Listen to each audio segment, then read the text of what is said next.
del déglu del xool Feeling Dakar site bi lay jox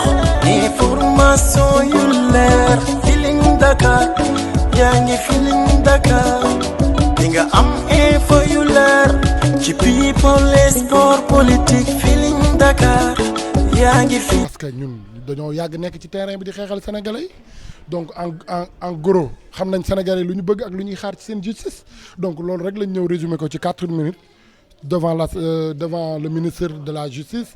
devant les magistrats devant les procureurs bon maa ngi wax magistrat ba pare di wax procureur tout en sachant que les magistrats sont composés des membres du ministère public, les procureurs ainsi que les juges assis ñu leen di wax les juges des juridictions et consorts donc devant cette salle ñu ne on va en profiter encore une fois de l'occasion vu que waxoon nañ ko sous commission te dégguñu ko rapporteur bi waxaat ko fii ñu ne nañ ko wax fii nag mu leer ci bopp ñëpp parce que ñun dans nos travail de sous commission là vous n'êtes pas là-bas vous la presse donc mënoo leen fekkee lu ñu wax ak lu ñu waxut donc mu nekkoon une occasion pour ñun ñu ne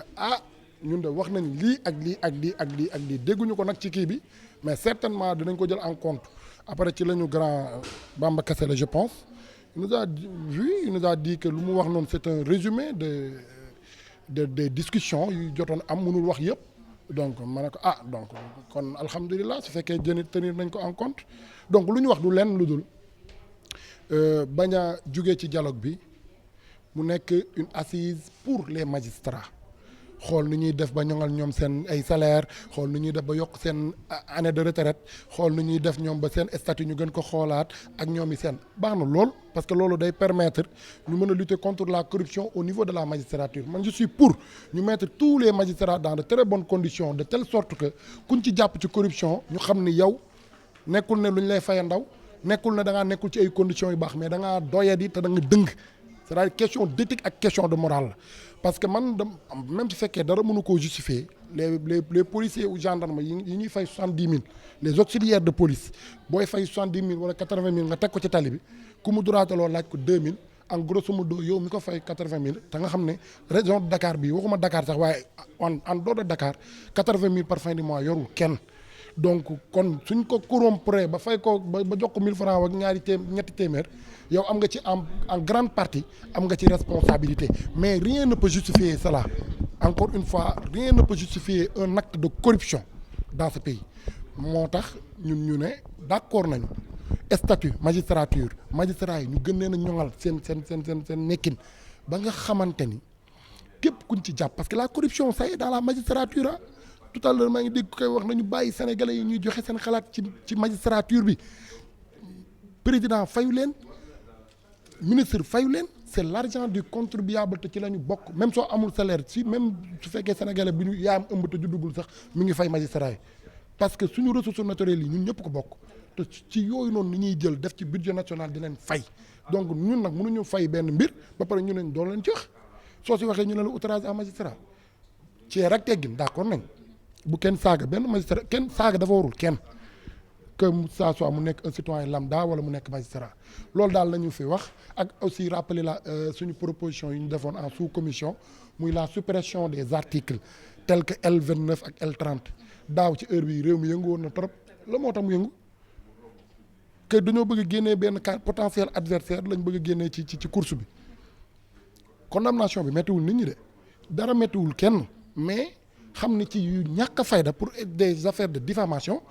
ñu ne le président Ousmane Sonko a été déclaré inéligible pour des affaires de la diffamation avec une condamnation de 6 mois de sursis yoo xam ne du ko sax tëdd ñu ne nag article yooyu nañ ko génne nañ ko supprimer parce que ce n'est pas à des politiciens yiy laqatu ci ginnaaw une administration ñooy définir kan moo war a bokk ci ay élections ak kan moo war a bokk loolu ça relève de la compétence exclusive du juge parce que le fait d'avoir perdu tes droits civiques c'est une peine xam nga juge mën na la tëj ba pare ne la tëj naa la 2 ans par exemple de prison ba pare wëlbati ko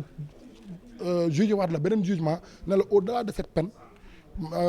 daanaat naa la pour que nga perte say droits civiques et politiques ci nangami at loolu c'est une peine donc ce n'est pas à l'administration de définir ça c'est au juge de prononcer cette peine là ñun loolu moo tax ñu ne nañ supprimer article L29 L30 pour joxaat gëdd boobu dayo boobu au juge ñu koy définir suñ ko waxee ci jugement bi ñu xam ne wax na ko su ko waxul ñu xam ni la personne n'a pas perdu ses droits civiques et politiques. Beneen article mooy article 139 du code de procédure pénale waxoon nañ tamit pour ñu supprimer ko parce que lu tax ñu ne pour ñu supprimer article ñun pourquoi on a proposé ça. C'est pour permettre aux juges d'instruction d'avoir plus d'autonomie et plus de liberté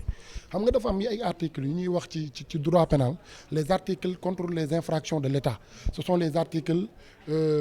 fixés entre 56 à 100 du code pénal ak lu ñuy wax la diffusion de fausses nouvelles article 255 yooyu su ko procureur xasee visé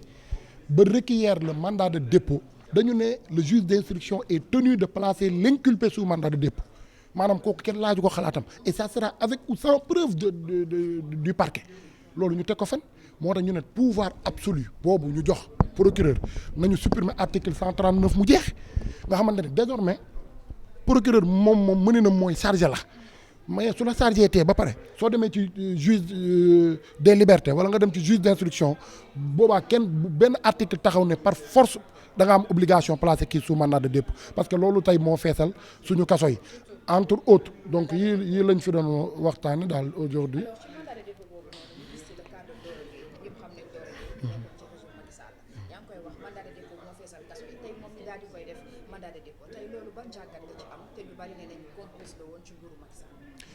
li ma bëgg a wax aussi par rapport ak réforme yi parce que tantôt damay toog ak ñenn ñi may ciy waxtaan ak ñoom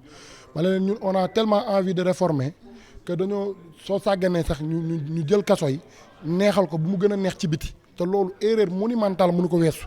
c'est-à-dire kaso yi lu fa nekk ñun ñëpp dañ koy ñaawlu amul le respect de la dignité humaine dans les maisons d'arrêt et de correction y a pas de correction dans les maisons d'arrêt ça laay wax parce que correction bi après assises yi bëgg nañ mu dugg ci biir ñu répondre seen i ay tour maanaam nit ñu bañ koo jàppati kese muy dem di lekk ka naan di tëdd état bi di ko jox 1100 francs xaw ma 1200 par jour sans pour autant mu amal njëriñ société bi ñun d'accorduñ ci loolu dañoo bëgg nit ki suñ ko daanatee lu jàpp 5 ans jëm kaw mu amal njëriñ société am ba pare du tee ñu koy fay loo xamante ne dañ ko koy bloquer ci compte su génnee mu jot xaalisam ñu former xale yi nga xamante ni c'est des jeunes am na ñoo xamante ne nekkatuñu ay mineurs mais c'est des jeunes comme moi yi nekk ci kaso bi nekk dugg ci banditisme ak yooyu noonu say suñ duggee ci kaso bi ñu profité ci seen ci seen temps boobu ñu fay def ñu defal leen des formations accélérées professionnelles nga xamante ne suñu génnatee suñu xamee ni ñoom seen jëmi bopp mën nañ def électronique wala mën nañ def mécanique wala mën nañ nekk électricien wala mën nañ kii xëy na loolu dina leen pousser ba ñu génn ci monde de banditisme bu ñu ne tout ça c'est des propositions yu ñu def waaye tout en sachant que waruñoo neexal kaso yi xam nga kaso moom su demee ba dàq ci biti rek parce que ce travail là dafa dañ koy def nii rek mais y a un autre travail en amont bu ñu war a def muy lan fexe le tout ba assainir l'espace public fexe le tout ba assainir l'espace public fexe le tout ba ndaw bi ñàkk xëy am xëy parce que le manque d'emploi est une cause de délinquance dans ce pays ñu ci bëri ñu nekk ci affaire délinquance yi ñàkk lu ñu def moo leen ko yóbboo te bañ a toog xëy na dinañ xëy di rien ne peut le justifier parce que man maa ngi ni chômeur laa comme ñoom su ma sañoon am naa tamit sama doole su ma sañoon taxaw ci bopp koñ bi yor sama jaasi di agressé mais loolu du ko justifier waaye nañu bàyyi xel encore une fois ci employabilité bi parce que ça nous fait extrêmement mal ñuy dégg ne Sénégal mooy ñetteelu réew ci àdduna bu ëpp ay chômeurs d'après le dernier rapport de l'OIT, Organisation internationale du travail. Ça nous fait extrêmement mal ñuy dégg ne Sénégal est dans la zone rouge parmi les pays les plus corrompus dans le monde selon les derniers rapports de Transparency. Ça nous fait extrêmement mal ñu ne Sénégal mooy 25e pays bu gën a pauvre dans le monde selon le dernier rapport de FMI. 25e pays le plus pauvre donc yooyu noonu yëpp nag pour ñu régler ko il faut régler la question de l'employabilité des jeunes, la question de lutte contre la corruption, la question des rapports des corps de contrôle ñu jox li ñu gën a renforcer seen i ay doole nga xamante ne jaratul ñuy jaar ci ay ministres pour mu joxe autorisation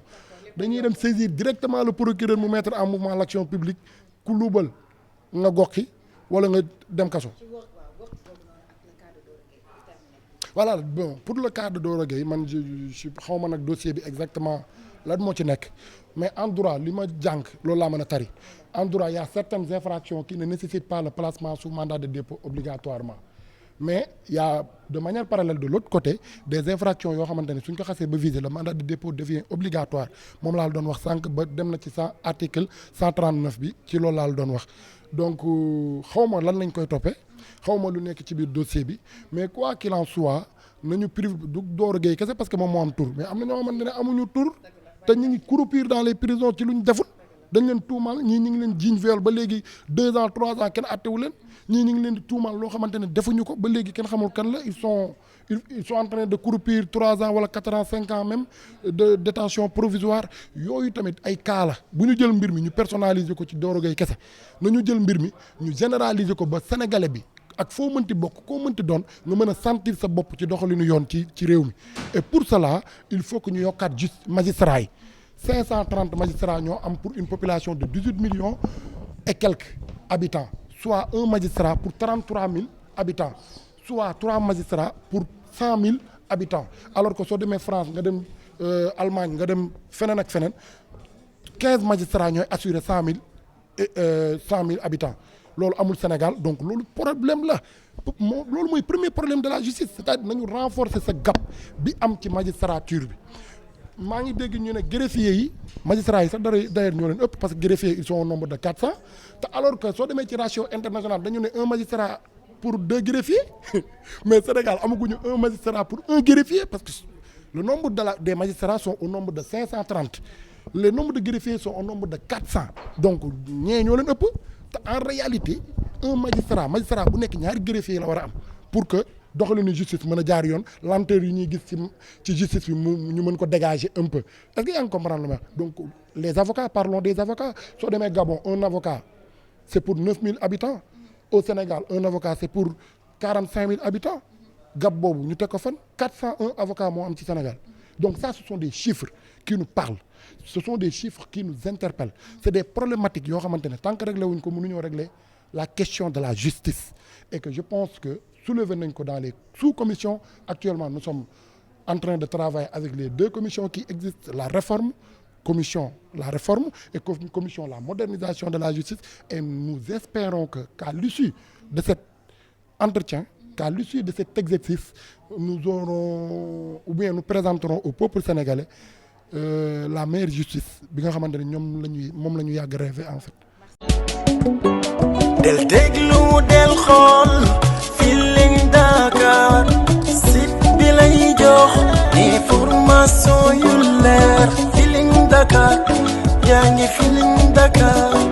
di nga am info yu leer ci people et sport politique Feeling Dakar